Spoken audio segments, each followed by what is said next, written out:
How to Stay Focused in a World Full of Distractions by Audible Insights. Introduction. You might feel like you're swimming against a current that never stops pushing you off course. It's not just about wasted hours on social media or the constant ping of notifications. It's the sinking feeling that you're living scattered, pulled in countless directions, never fully present where you want to be. There's a lingering sense of loss, of your time, your growth, your ability to direct your own destiny. Imagine looking back months or even years from now and realizing you've been caught in an endless loop of fragmented attention, never diving deeply enough into your goals or passions to truly make progress. The real cost isn't just missed deadlines or fleeting anxiety. It's failing to live authentically in each passing moment, carrying regrets that you never fully engaged with the life you long to create. This book offers a shift far more profound than any productivity tip or surface-level fix. We will examine the core struggle beneath our distractions, the fear of boredom, the craving for quick dopamine hits, and the external pressures that train us to keep our minds perpetually scattered. In the chapters that follow, we will journey toward a life where your attention becomes your ally, rather than an endless tug-of-war. By the end, you won't simply manage your focus, you'll reclaim it, transforming the way you experience your time, your relationships, and your own mind. Chapter 1. The Invisible Thief. You may find yourself running in circles, juggling tasks without ever really completing them, watching the day slip away before you can tackle what matters most. It often feels like there's a silent force draining your time and attention, a thief you rarely notice until you're left staring at the clock, wondering how so many hours vanished. It's not just about your phone buzzing or the countless ads clamoring for your interest. It's about the deeper cost of never truly being where you are, of letting precious moments slip by while your mind darts elsewhere. Over time, this thief robs you of something far more valuable than hours. It steals your capacity to be present and fully alive. The real crisis is that most of us don't see distraction as life-threatening. We dismiss it as a small nuisance, hoping it'll magically resolve itself, or that we'll find a perfect productivity hack. In reality, each minute lost to unintentional diversion is a minute of life we cannot reclaim. We wake up one day to realize entire seasons, years, and dreams have passed us by. This is what makes distraction so dangerous. It often masquerades as harmless fun or fleeting breaks, yet gradually it chisels away at our focus until even the simplest tasks feel monumental. By naming it a thief, you begin to see that reclaiming your focus is not just a matter of better scheduling. It's an urgent call to safeguard your life from being piecemealed away. You're not to blame for falling into the trap of modern distractions. Everything from social media feeds to streaming platforms is engineered to keep you hooked. But while you may not have created this environment, you do have the power to decide how you respond. This pivotal shift in thinking, acknowledging that your attention is yours to protect, starts turning the tables. You move from feeling helpless to recognizing that your focus, once recovered, can be the bedrock for deeper fulfillment. Your life stops being fragmented by every shiny object and starts consolidating around what truly matters. One concrete way to begin taking back what was stolen is to track your distractions. Throughout a typical day, notice the moments you slip into mindless scrolling or lose yourself in trivial pursuits. Write down every instance for a few days, no matter how trivial it seems. Even if the results feel minimal at first, these intervals act like a vote for your future self, proving you can guard your attention when you choose to. Small victories matter because they help you rebuild trust with yourself. After years of letting distractions run rampant, you might doubt your capacity to stay on track. But each short span of focused work or mindful living strengthens your mental muscle. This catalogue of distractions can feel unsettling as it confronts you with just how frequently your attention drifts, but it also opens your eyes to the scale of the problem. By seeing it laid out on paper, you cultivate a sense of urgency to do something about it. Another step is to create small pockets of protected time, just 15 or 20 minutes, where you deliberately shut out interruptions. Turn off notifications, close unnecessary tabs, and commit to a single task. You become more aware of how good it feels to complete something without your phone pulling you in another direction. This feeling is not just productivity, it's self-respect. There's a certain dignity that arises when you stand firm against the subtle but persistent tug of modern life's endless noise. As you wrap up this initial reflection, consider what might be regained if you truly took back your focus. You might not only accomplish more but also experience life in a fuller dimension, sharing genuine presence with loved ones, letting curiosity bloom in your mind when you're not constantly distracted, or feeling the solid satisfaction of completing something important. This perspective is your springboard. You now see distraction not as a small annoyance, but as a force that drains life's most vital resource, your time. Turning that recognition into a driving force for change is your first major step on this journey. The moment you decide to confront the invisible thief, you shift from passive victim to active guardian, opening the door to a life where each moment is fully claimed as your own. Chapter 2. The War for Your Attention. All around you, there are forces clamoring to occupy your mind. From apps designed with endless scroll features to advertisements tailored to your browsing history, it's as though entire industries thrive on making sure your attention never settles on anything for too long. As soon as you wake up, your phone lights up with notifications, each one pulling at your impulses, each platform vying to keep you engaged for just one more second. If it feels like a battle, that's because it is. A battle for your attention, and your attention is priceless. Once you fully grasp that your mental real estate is under siege, you begin to comprehend the urgency of building a defense. This chapter isn't about paranoid vigilance, it's about finally seeing what's hiding in plain sight. By naming it a war, you acknowledge the stakes, your time, your mental clarity, and ultimately your capacity to decide what holds meaning in your life. Each day you spend with your focus scattered is a day you relinquish control to external agendas, letting them decide what you see, read, and think about. This passive absorption of information dilutes your freedom to choose. You might casually scroll through social media for a break and wonder why you feel tense or anxious afterward. Part of the tension arises from the subtle knowledge that you've handed over your mind without a fight, letting outside forces shape your outlook on everything from self-image to life goals.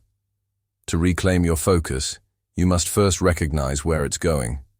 One approach is to do a digital inventory. Notice every piece of technology you interact with, your phone, laptop, TV, streaming subscriptions. Then explore how each platform or tool is designed to keep you engaged. Perhaps set aside one block of time daily to step away from all digital devices. No phone, no laptop, no tablet. Let your mind wander without external input. At first, you might feel anxious, fidgety, or unsettled. This is a normal reaction to having your usual stimuli taken away. Yet it's precisely in this discomfort that you realize how deeply you've come to rely on constant engagement. Over time, these moments of disconnection become a haven. Are there autoplay features or constant notifications that lure you back for more? You're training yourself to see the architecture of distraction, to decode the strategies used by content creators to keep you hooked. By making this process visible, you begin to see that your struggles with focus are not just due to personal weakness, but are also the product of a system carefully calibrated to exploit your attention. On top of that, begin practicing deliberate disconnection. You start to notice your own thoughts, reflect on your experiences, and see life beyond the screen. This practice doesn't require a spiritual retreat or extensive plan. It only demands your willingness to stand up to the external tide and protect a slice of your day. Slowly, you stop feeling like a leaf tossed around by every gust of wind. You see that you do have choices, and that regaining focus is less about superhuman willpower and more about awareness of the hidden battleground. Rather than feeling guilty when you slip, you gain clarity. Each moment of distraction is an invitation to examine how you got pulled in. Instead of blaming yourself, you adjust your environment and habits. You might silence notifications, remove certain apps, or choose earlier bedtimes. Each decision, no matter how small, is a line of defense in the war for your attention. You're not isolating yourself from the world. You're strengthening the filter through which you engage with it. When you stand on the other side of these shifts, you'll notice your mind feels a touch quieter. You'll start feeling more intentional about the conversations you have, more discerning about the content you consume. Each small victory reaffirms that you can direct your attention rather than let it be hijacked. By framing this as a war, you accept that conflict is inevitable. Distractions will always come. But you also realize you have every right to defend your mind. Moving forward, let that sense of conviction guide you as you continue to build your inner fortress. In the next phase, we'll explore one of the most pervasive myths that leaves us vulnerable to distraction: the illusion of multitasking. Chapter 3: The Illusion of Multitasking. So many of us pride ourselves on our ability to multitask. We believe it's a sign of efficiency, a demonstration of how adeptly we can juggle the demands of modern life. Yet that sense of pride might be the very thing undermining our focus. We think we're doing multiple tasks at once: cooking dinner while checking email, messaging a friend while listening to a work conference. But science suggests our brains are actually switching rapidly between tasks, never fully present in any single one. This fragmented approach to living drains mental energy at an alarming rate. By clinging to the idea that we can effectively multitask, we set ourselves up for shallow engagement everywhere. Consider how often you try to watch a show while scrolling on your phone. You might catch the gist of both, but miss the full emotional arc of either. This fracturing is not just about consumption. It seeps into how we create, think, and relate to others. In personal conversations, if we're half listening while also scanning messages, we rob the moment of the depth it could have. In creative work, each time we switch tasks, we lose flow. Our brains need time to reorient, which leads to more errors, less creativity, and a lingering sense that nothing is truly complete. The real cost is not measured in minutes, but in lost depth and diminished satisfaction. To break this pattern, start practicing single tasking, even in small doses. Pick an activity, such as reading a short article, and commit to doing only that for a set period of time. Let yourself fully sink into the text, noticing your urge to check messages or open another tab. When that urge arises, acknowledge it, but gently bring your focus back to reading. The point isn't to force yourself into some rigid discipline. It's to experience how much richer an activity feels when it has your undivided attention. Over time, you'll notice you process information more deeply and retain it longer. This experience offers a glimpse into the power of focusing on one thing at a time. Next, reflect on a daily habit you usually multitask, like eating lunch at your desk while browsing your phone. Try reversing that by dedicating one lunchtime where you simply eat, nothing else. Observe the flavors, textures, and your own hunger levels. You might be surprised at how much more satisfying this basic routine becomes. This is not a mere mindful eating exercise. It's a direct demonstration of how presence transforms a mundane experience. Engaging fully with one activity can reveal a depth you never knew was there. Each time you catch yourself attempting to multitask, pause, and consider whether splitting your attention truly serves you. Often, you'll discover it doesn't. Stepping away from multitasking doesn't mean you ignore deadlines or stop being efficient. In fact, focusing on one task at a time can drastically reduce errors and the time it takes to finish your work. You'll likely find you make fewer mistakes, experience less stress, and derive a greater sense of accomplishment. Each of these outcomes reinforces your motivation to continue. Single tasking allows for the possibility of flow, a state where you lose track of time in the best way, fully immersed and creatively engaged in what you're doing. This is the depth we often crave, but rarely attain when juggling multiple tasks. As you move beyond the illusion of multitasking, you start to reclaim your ability to experience life without perpetual mental fragmentation. You also set a clearer boundary for how external demands can intrude. That boundary might be as simple as shutting off notifications or dedicating blocks of time to specific tasks. But in each small shift, you're telling yourself, and the world, that your attention is precious. You're showing respect for the work you do and the life you lead. Let this realization fuel your resolve to keep your mind steady. In the next stage, we'll dive into the deeper mechanisms of how our brains get hooked on distraction, revealing why willpower alone isn't always enough. Chapter 4. The Dopamine Trap. So often we blame ourselves for lacking willpower or discipline when we keep scrolling through social media, binge-watching endless episodes, or reflexively checking our phone. We vow to try harder, only to be pulled back in.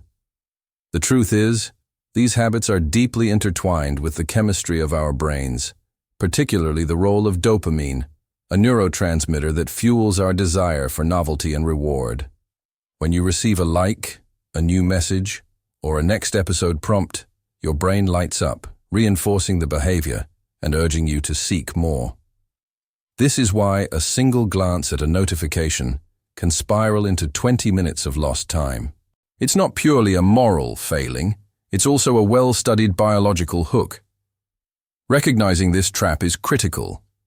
You begin to see that your struggles with distraction aren't solely about personal weakness, but are influenced by powerful biological cues. Overcoming these cues requires understanding how they operate. Each time you indulge in a quick fix, clicking yet another link or opening yet another app, your brain registers a tiny spike of pleasure. The loop continues. You experience reward, which prompts you to seek that reward again. Left unchecked, this cycle can dominate your waking hours. The more you chase fleeting highs, the more you lose the ability to savor real, substantial engagement with your life. A first step to break the loop is to interrupt the cycle before it starts. When you pick up your phone out of habit, pause for a moment. Ask yourself if you genuinely need to check something, or if it's just an urge craving a quick hit of novelty. Sometimes, simply that moment of awareness is enough to steer you away from mindless scrolling. By inserting a conscious pause, you allow yourself to step outside the automatic pattern. Over time, those pauses become little windows of choice, reminding you that you're not at the mercy of every dopamine-driven impulse. Additionally, consider directing your dopamine cravings toward healthier forms of engagement. If you find yourself wanting to refresh your feed for something new, try redirecting that energy into a more deliberate activity, like reading a few pages of a book or practicing a brief creative exercise. It can feel awkward at first, because reading or writing doesn't offer the same immediate jolt.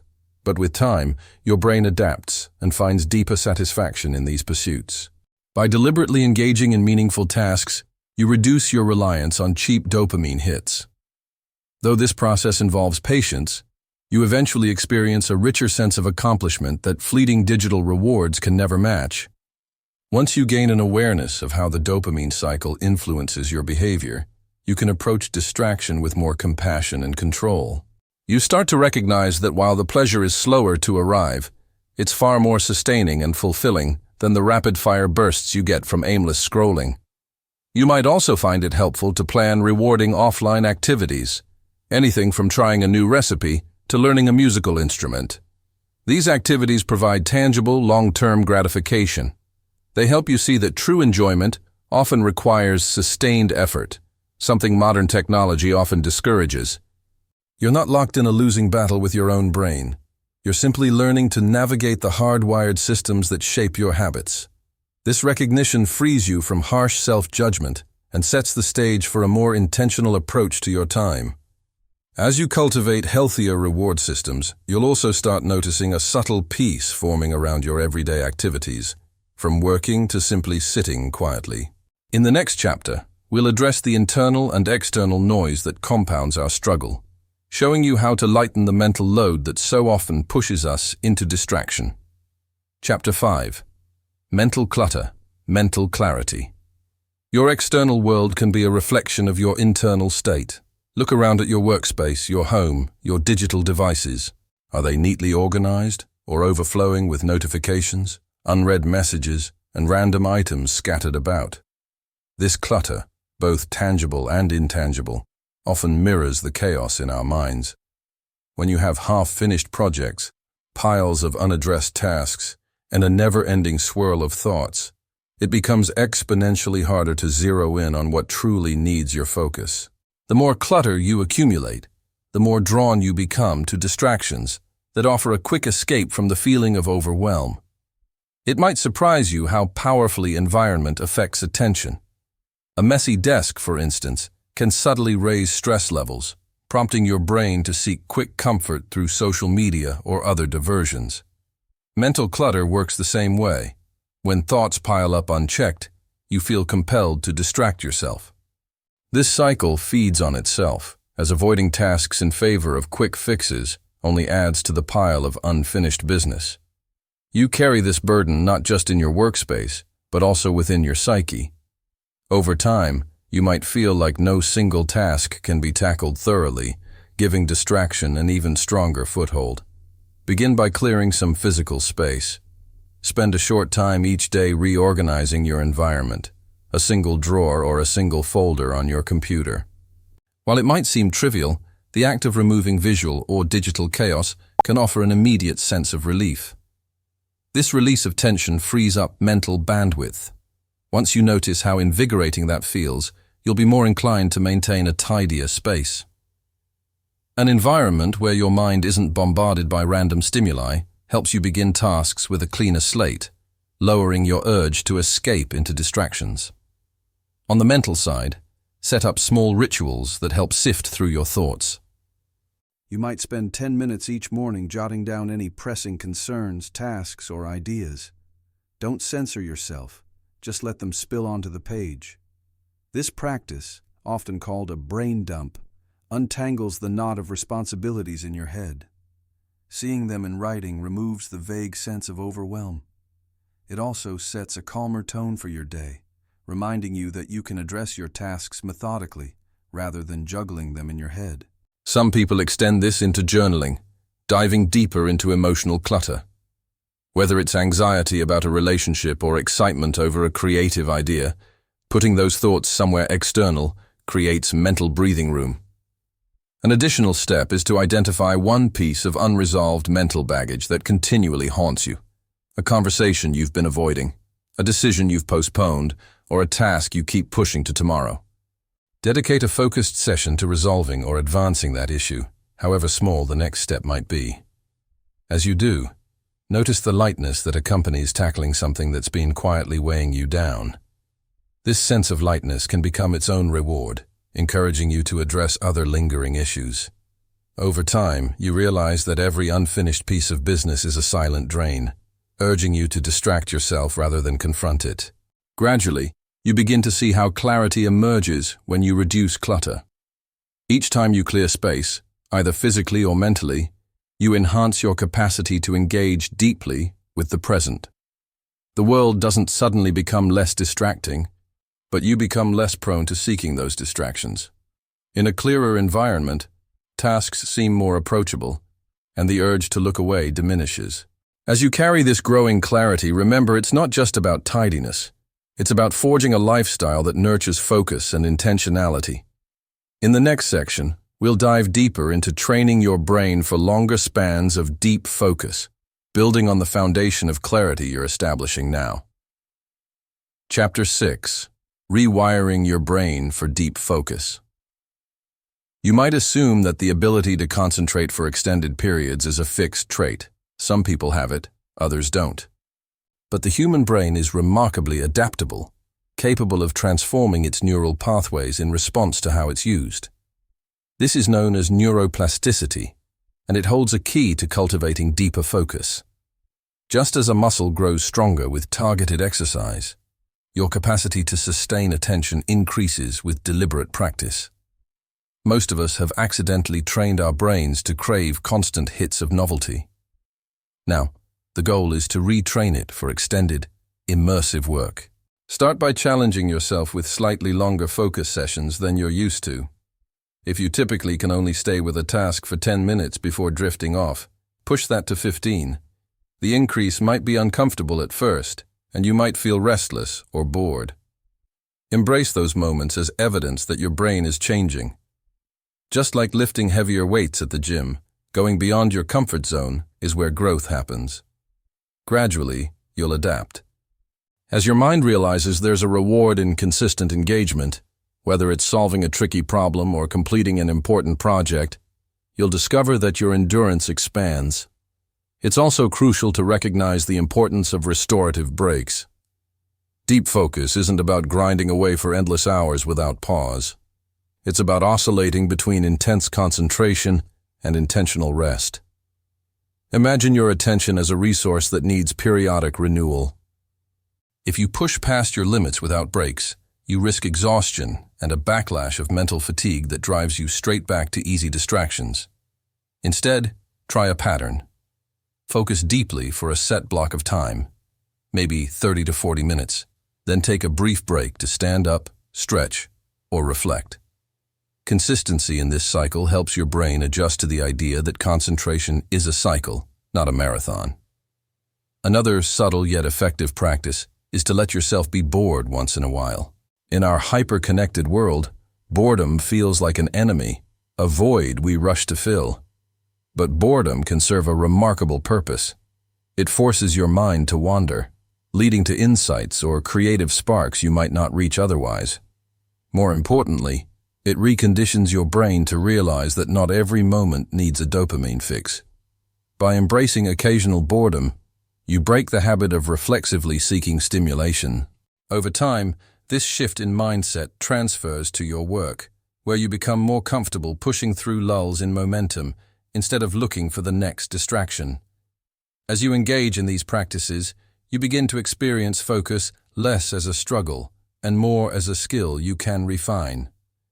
You notice smaller triumphs, finishing tasks in one sitting, uncovering innovative ideas, or simply enjoying the flow of a single activity without feeling compelled to switch.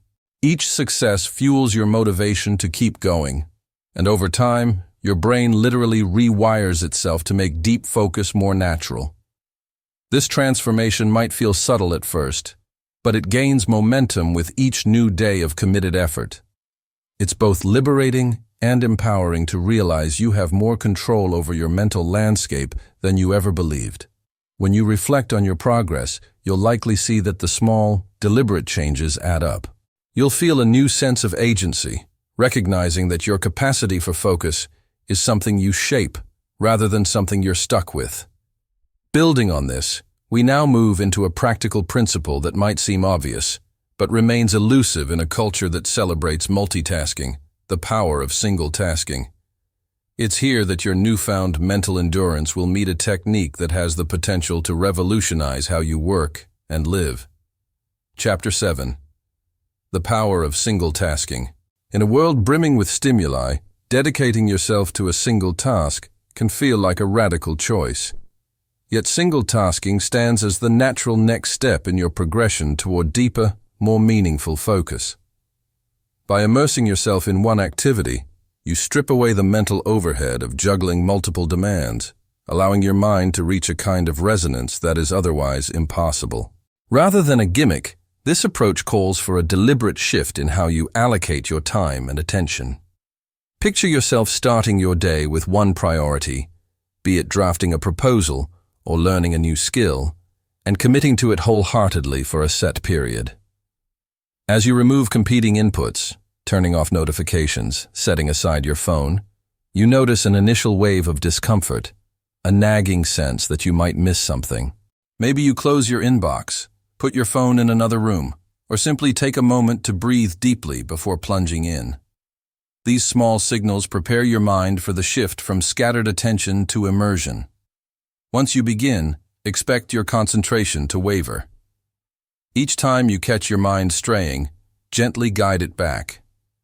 Think of it as strength training.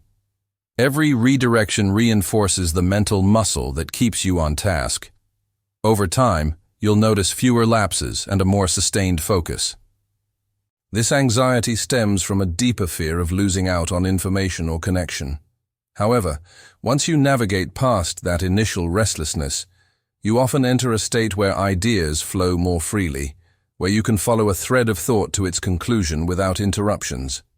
This state can be surprisingly energizing, fueled by the inherent satisfaction of consistent engagement. To adopt single tasking, try creating rituals that herald the start of a focus session. Another way to embed single tasking into your routine is by labeling each segment of your day. For instance, designate 1 hour in the morning solely for writing or creative thinking, another hour for reading or research, then handle email or administrative tasks in a different block. By assigning a clear purpose to each time slot, you reduce the temptation to mix tasks. This doesn't require an inflexible schedule, it merely provides structure. If something urgent comes up, you can address it after completing your current block.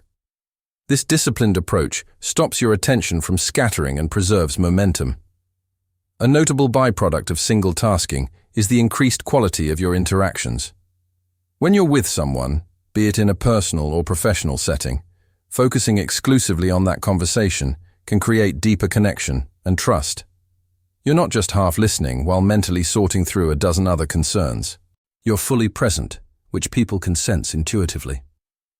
Over time, this strengthens relationships and eases misunderstandings as individuals feel genuinely heard. As you conclude each single tasking session, take a brief moment to reflect. Ask yourself whether you felt more engaged, what you accomplished, and how your stress levels compared to periods of constant task switching. These reflections reinforce the value of single tasking, creating a mental link between the method and your improved well-being. It also sparks curiosity about what else you might accomplish by applying the same strategy. That curiosity, in turn, motivates you to continue refining your approach. By now, you can see how many of these practices, awareness of distractions, removing clutter, embracing deep focus, come together in the act of single tasking. This synergy increases your ability to see tangible results, but it also reveals another critical factor: your environment. Even the strongest will can be undermined by a setting that constantly sabotages your focus. In the next chapter, we'll address how to shape your surroundings to support, rather than erode, the progress you've made so far. Chapter 8. The environment of focus. You might think that focus is solely an internal effort, something you either have or lack. But the space around you exerts a powerful influence on your ability to concentrate. Whether you work in a bustling office or from the quiet corner of your home, the design and setup of your environment can make the difference between seamless engagement and perpetual distraction. The hum of background noise, the glare of bright screens, or even the arrangement of furniture can disrupt your mental flow, prompting your mind to wander. When you take charge of your environment, you take one more step toward reclaiming your focus. Imagine trying to read a book in a room where the TV is blaring, lights are flickering, and people keep wandering in.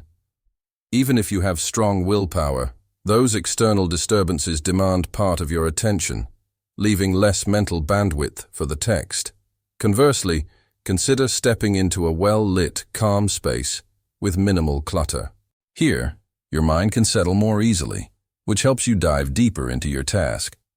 Small tweaks, a comfortable chair, a desk at the right height, a well-chosen background sound, can collectively create a noticeable improvement in how you engage with your work.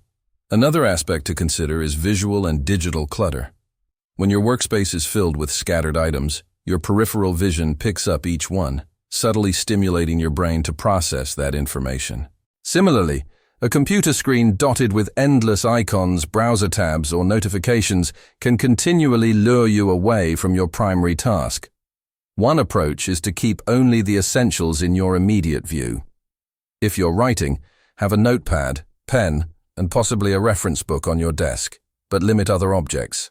On your computer, close unused tabs and apps, aiming for a clean, distraction-free interface. This might feel stark at first, but it can significantly reduce the mental fragmentation that arises when your eyes flick to each new item. Lighting also plays a role. Natural light helps maintain alertness and can boost mood, which in turn supports sustained concentration. If natural light isn't an option, select lamps that mimic daylight. Avoid overly harsh lighting, which can create glare and eye strain. You may also experiment with adjusting the temperature or ventilation to find what best keeps you comfortable yet alert. If you discover that certain background noises help you focus, perhaps the gentle hum of a fan or soft music, you can integrate that deliberately. The point is to be intentional, rather than allowing random elements to govern your environment. One more subtle factor is social environment. If you share space with others, consider establishing boundaries. You might place a visual cue, like wearing headphones or closing a door, that signals, "Do not disturb." Communicating your need for focused time can prevent interruptions before they happen. In some cases, shifting location might be the simplest solution. If your home is too chaotic, try a library or a co-working space known for its quiet zones. By choosing or configuring your surroundings, you underscore your commitment to protecting your attention. Over time, these modifications form a supportive backdrop for everything else you're doing to cultivate focus. When your environment aligns with your intentions, you waste less energy fighting external nuisances and more energy diving into the heart of your work. You'll find that once you've experienced the ease of true immersion, you won't want to go back to an environment that scatters your mind. This sets the stage for developing daily routines, rituals that further embed focus into the texture of your life. In the upcoming chapter, we'll look at how to build structured practices that help you harness this environment and your growing discipline to make deep focus second nature. Chapter 9. The Ritual of Focus. There's a distinct power in routines and rituals. When an action is repeated often enough, it shifts from a conscious effort into an almost automatic behavior. If you plan your day so that specific times and spaces are designated for focus, you reduce the mental labor of deciding when and how to work. This consistency helps your brain anticipate periods of deep concentration, much like an athlete's body learns to warm up for training. Instead of fighting the daily question, "Should I focus now or later?" you slide into your routine, conserving mental energy for the work itself. One simple ritual is to start each morning with a clear intention. This doesn't mean piling on every task you hope to achieve, but rather choosing one or two that truly matter. Reflect briefly on why they matter. What value or purpose do they serve? This small act imbues your day with direction, transforming your tasks from arbitrary items on a list into meaningful efforts. By the time you sit down to work, your mind is primed for focused engagement, less susceptible to distractions that promise quick hits of novelty. As you build these rituals, consider how short, structured breaks can reinforce rather than undermine focus. After a block of concentrated work, step away from your desk, maybe stretch or take a short walk. Think of it as a planned intermission that refreshes your attention rather than a haphazard escape triggered by boredom. Over time, these breaks become part of your mental rhythm. Your mind learns to trust that rest is coming, making it easier to sustain effort during your work intervals. Rather than struggling against the urge for diversion, you leverage it in a controlled way.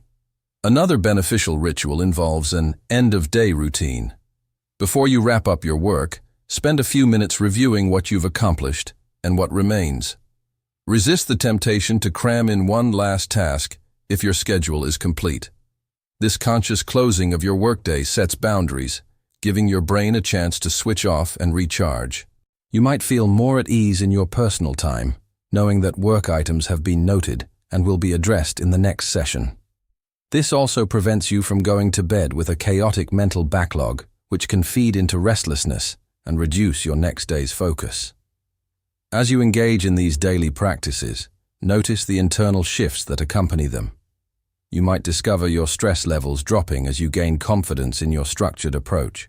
Instead of scattering your energy across a dozen tasks, you move with greater intention. You may also find a sense of pride in maintaining a schedule that honors both your ambitions and your need for rest. Each small success in following your ritual builds momentum, reinforcing the idea that you can design a life that respects your attention rather than depleting it. Eventually, these routines become second nature, forming a supportive framework for everything you do. While no ritual can guarantee zero distractions, they significantly reduce the mental friction that so often derails you. By having set times for concentrated effort and planned intervals for rest, You shift from feeling at the mercy of impulses to feeling in charge of your day. It's a powerful transformation, and it readies you for a crucial challenge that awaits, resisting the digital temptations that so easily undo our best intentions. We'll explore strategies for doing just that in the next chapter. Chapter 10. Resisting Digital Overload. Nearly every aspect of life now runs through our devices, from work emails to personal connections, from grocery shopping to entertainment. While technology can be a powerful enabler, it's also where distractions find their most sophisticated form. Apps and websites are meticulously designed to keep you clicking, tapping, and scrolling for as long as possible. Even a single buzz or banner can pull you into a whirlpool of content, where minutes or hours slip by unnoticed. If you're determined to remain focused in this digital era, learning to resist digital overload becomes indispensable. A strong first step is to filter what you allow onto your devices. Begin by decluttering your smartphone's home screen. Remove any app that doesn't serve a clear, meaningful purpose. Keep only your essential tools, like a calendar or note-taking app, in easy reach. Tuck social media or games into folders so they aren't the first thing you see when you unlock your phone. This visual simplification is more significant than it seems. Each time you open your phone and see fewer icons, you reduce the likelihood of reflexively tapping into a vortex of distraction. Next, establish time boundaries for your digital activities. Rather than trying to ignore platforms that you know are addictive, schedule when you'll use them.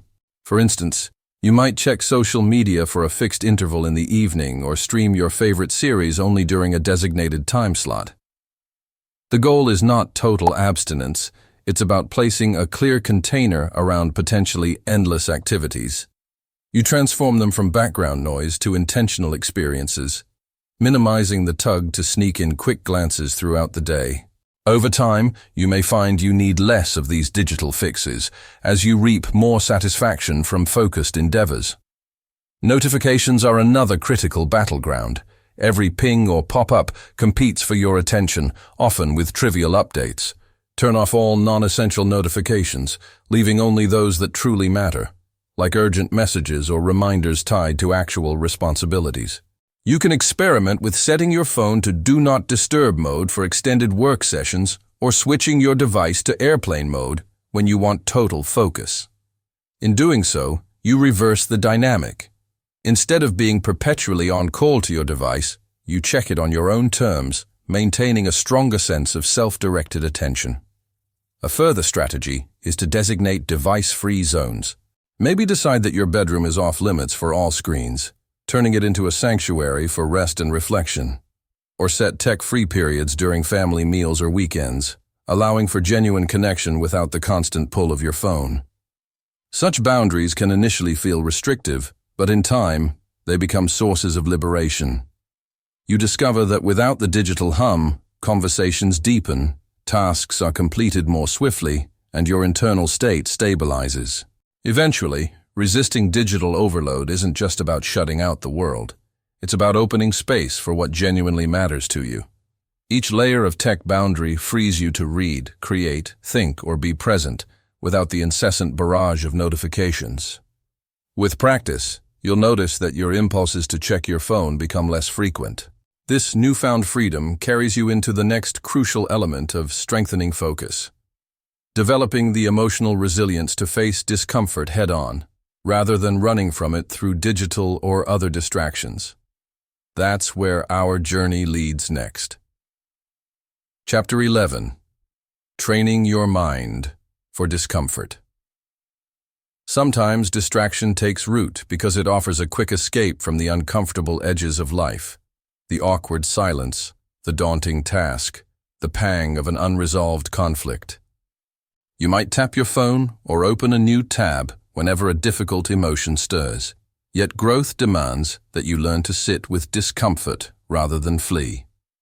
True focus arises when you understand that unease is not an enemy, but a signal, pointing to areas that need your attention and willingness to endure. It's easy to dodge challenges by diving into trivial distractions. The moment a task feels too complicated or an emotion becomes too raw, You look for relief in your screen or other comforting habits. In doing so, you build a habit of avoidance. Over time, this reflex makes your tolerance for discomfort shrink and your susceptibility to distraction grow. Realizing this pattern is often the first breakthrough. You stop blaming lack of willpower and start seeing that the urge to escape is often rooted in an unwillingness to face what's hard or unsettling. The first shift comes when you decide to lean in gently. Pick a small discomfort you regularly dodge, maybe an overdue phone call or a piece of work that intimidates you. Before you jump into fix-it mode, pause and notice how your body feels. Are your shoulders tense? Is your stomach in knots? This moment of awareness can be transformative. By naming your feelings, you rob them of their hidden power. You see that discomfort is a passing state, not a permanent sentence. Simply holding still with that awareness, even for a few breaths, dissolves some of the urgency to flee. Next, create a little space to explore this discomfort further. Rather than plowing ahead or shutting down, ask yourself what the anxiety or resistance is trying to show you. Perhaps you're uncertain about your abilities or harbor a deeper fear of rejection. Shining light on these hidden concerns can take the sting out of them. Each step you take while feeling the discomfort is like building a new mental muscle. This doesn't mean you never take breaks or distract yourself for fun. It just means you make a conscious choice rather than an impulsive escape. Little by little, you see that tolerating discomfort isn't just possible. It can be empowering. As this mindset grows, you become more resilient. Your focus sharpens because you're no longer scrambling to dodge every spike of unease. You start to realize that the worst part of discomfort is often the anticipation, not the reality. By investigating rather than running, you gain perspective, and the impulse to numb yourself with distractions diminishes. When you do move forward with the activity you've been avoiding, go slowly and mindfully. Let yourself feel every awkward beat, every tremor of uncertainty, while resisting the urge to check out. You might discover a quiet pride in simply doing what scares you. Instead of scrolling aimlessly when a project stalls, you can pause, breathe, and assess what's truly needed. The energy once wasted in running away is freed up, fueling deeper engagement with your tasks and relationships. Discomfort becomes a teacher rather than a tormentor. By facing it, you expand your range of experience and reclaim the attention that used to scatter whenever tension arose. This fresh perspective prepares you for the next layer of focus, protecting your time through firm, respectful boundaries. Chapter 12. The Power of Saying No. Distractions often creep in through the open door of unexamined obligations. Each time you say yes to a task or request that doesn't align with your priorities, you dilute your focus. It might feel polite or socially expected to agree, yet these small concessions pile up. When you say no thoughtfully, you affirm that your time and attention deserve protection. This shift from guilt to empowerment forms the core of creating healthier boundaries.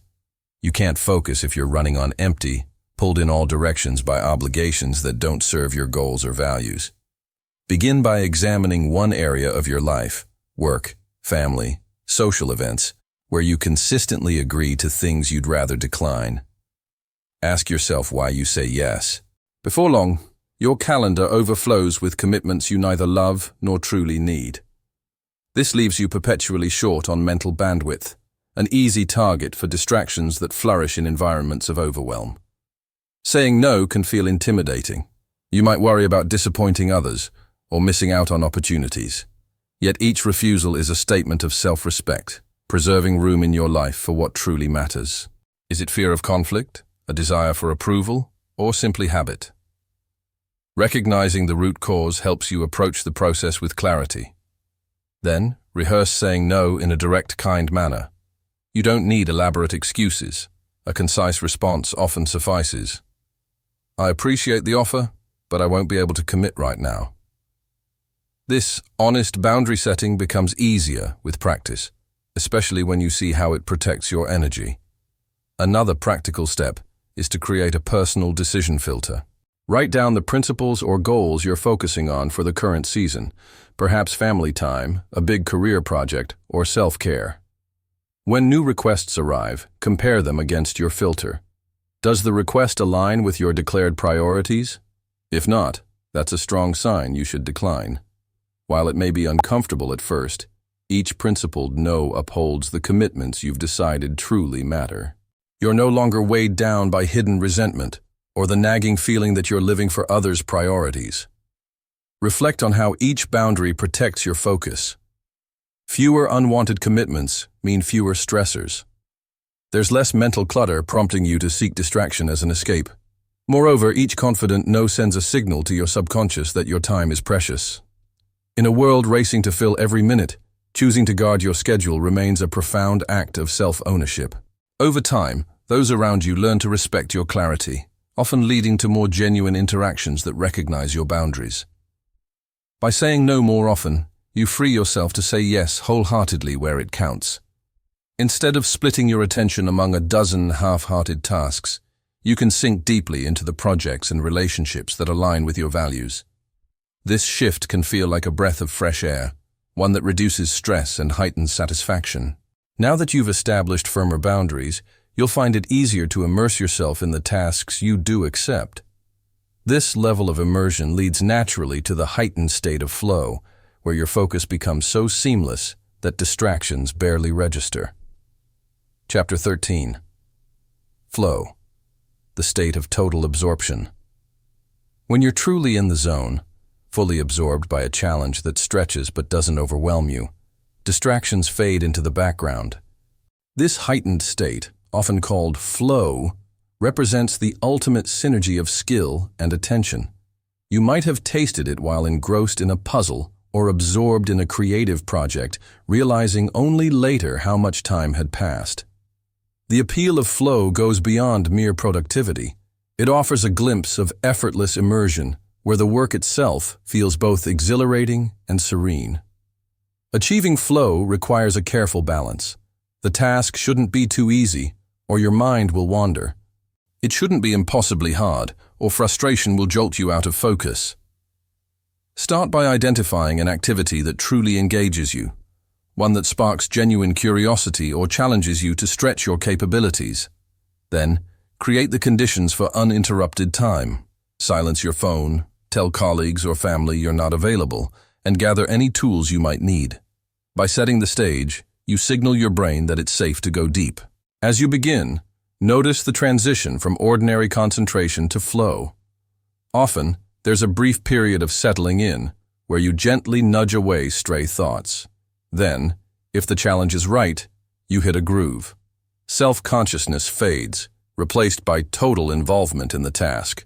You might experience a subtle rush of clarity or a sense of losing yourself in the activity. If interruptions do arise, the key is to return as swiftly as possible, safeguarding the momentum you've built. Even short disruptions can jolt you out of flow, so external boundaries and a disciplined environment are critical. Once you've tasted flow, pay attention to how it feels. There's often a blend of excitement and calm, an almost paradoxical union of energy and ease. This feeling becomes a powerful motivator to keep distractions at bay. After the session, reflect on what allowed you to dive that deep. Maybe it was the right challenge level, a supportive environment, or a strong personal interest.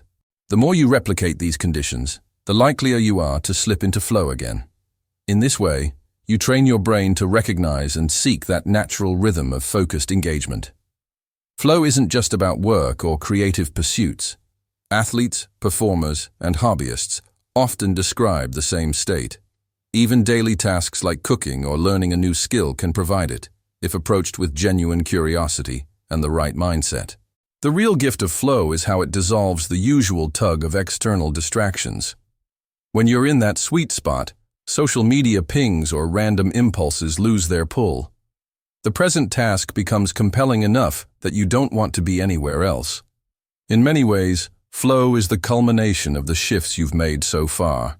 Managing digital overload, saying no to needless commitments, training your tolerance for discomfort, and organizing your environment.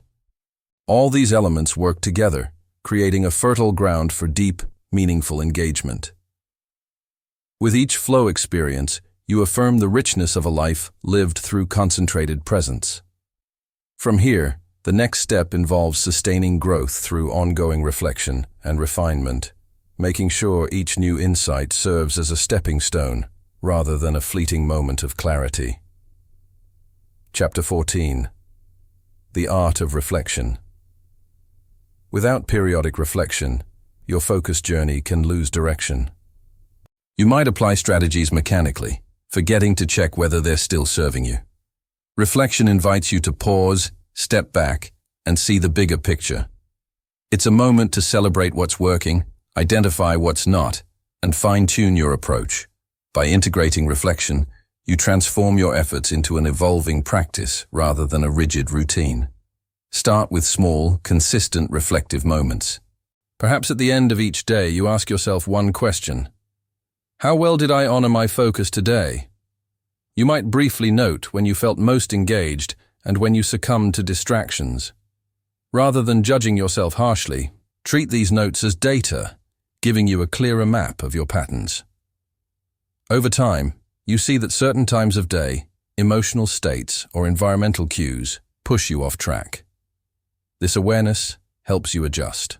Maybe you shift complex tasks to times when you're more alert, or refine your space to minimize known triggers. Journaling can deepen the process. Writing about your experiences with focus allows you to capture insights you might forget otherwise. You can describe moments of flow or elaborate on how you handled discomfort. By putting thoughts on paper, you uncover nuances, like specific worries or aha moments, that can guide your next steps. This personal record also highlights your progress. Looking back, you'll notice how far you've come, which can spur you on when motivation dips. Another element of reflection is to check alignment with your core values and goals. Focus, at its most powerful, isn't an end in itself. It's a gateway to living according to what you truly care about. Maybe you realize you've gotten better at avoiding social media, but you've drifted away from creative projects that feed your spirit. This recognition prompts a course correction. You can then channel your improved attention toward activities that resonate with your deeper sense of purpose. It helps to approach reflection with kindness. Perfectionism can creep in, turning each review into a critique session. A more constructive stance is to see every misstep or lapse in focus as part of your learning curve. Each instance of drifting off reveals an opportunity to refine your methods or environment. Each small victory confirms your capacity to grow. In this way, reflection becomes a nurturing process, one that supports steady improvement instead of fueling self-criticism. As you regularly reflect, you cultivate a sort of meta-awareness. You're not just living day to day, but watching how you live, evolving with each insight. This process sets you up for a life of mindful navigation rather than autopilot reactions. With an ever clearer sense of what truly matters, you can sustain the discipline needed for profound focus. And that discipline blossoms into a way of living, an ongoing pursuit of purposeful attention that enriches every corner of your day. Our final chapter explores how to make this pursuit an enduring reality, transforming focus from a skill into a guiding principle. Chapter 15. Living with Purposeful Attention. At this point, you've seen that focus is much more than a productivity tool. It's a way of orienting yourself toward what matters, of engaging with life rather than skimming over it. The journey you've traveled, understanding distractions, shaping your environment, learning to handle discomfort, saying no, and tasting the power of flow, has fundamentally shifted how you see and use your attention. You've likely noticed smaller transformations along the way, deeper conversations, more meaningful progress on long-term goals, and moments of genuine peace in your daily routine. Living with purposeful attention means weaving your newfound clarity into every aspect of your life. It might involve reevaluating the goals you've been pursuing. Are they aligned with who you've become, or do they reflect a past version of yourself? It could mean redesigning your week to leave space for what truly nourishes your mind, body, and relationships. The more you align your time with your deepest values, the less appealing superficial distractions become, Instead of battling the urge to wander, you find yourself naturally drawn to what feels real and alive. You also begin to notice how your internal narrative changes. Where before you might have said, "I'm too easily distracted," now you see glimpses of yourself as someone capable of mindful presence. Confidence grows not from a place of ego, but from witnessing your own capacity to stay engaged. This certainty then ripples outward, enhancing how you relate to work, creativity, and loved ones. You can offer undivided attention in conversation, sense subtle emotional currents, and respond with greater empathy. Purposeful attention isn't a singular focus on tasks, it's an open but disciplined way of relating to the world. Staying on this path doesn't require perfection. Distractions will always exist, and new seasons of life bring fresh challenges. What changes is your relationship to those distractions. Take a moment now to envision your future self, someone who has fully embraced this way of living. Imagine waking up with clarity, moving through your day with calm determination, then resting at night with the comfort that you've been genuinely present for what truly matters. That image is more than a daydream. It's a blueprint you can follow by continuing to refine your habits and revisit the foundational insights you've gained. Instead of feeling powerless, you approach them with discernment, deciding whether they serve your current intentions. When they don't, you pivot without drama or guilt. You trust that returning to presence is always an option, a simple yet profound choice you can make at any moment. In this way, purposeful attention becomes both a practice and a mindset, one that shapes your days in ways both subtle and profound. Purposeful attention isn't a destination you reach once. It's a lifelong approach, evolving alongside you. As you close this chapter, reflect on the shifts you've already experienced. Each small change you've made is a seed, ready to grow as long as you nurture it. Distractions haven't disappeared, but they no longer rule you. By carrying forward this emphasis on mindful presence, you set the stage for deeper relationships, more creative work, and a richer sense of being alive. In a world full of noise, you've reclaimed your capacity to focus on what's real and meaningful, ultimately reclaiming a life guided by intention rather than fragmentation.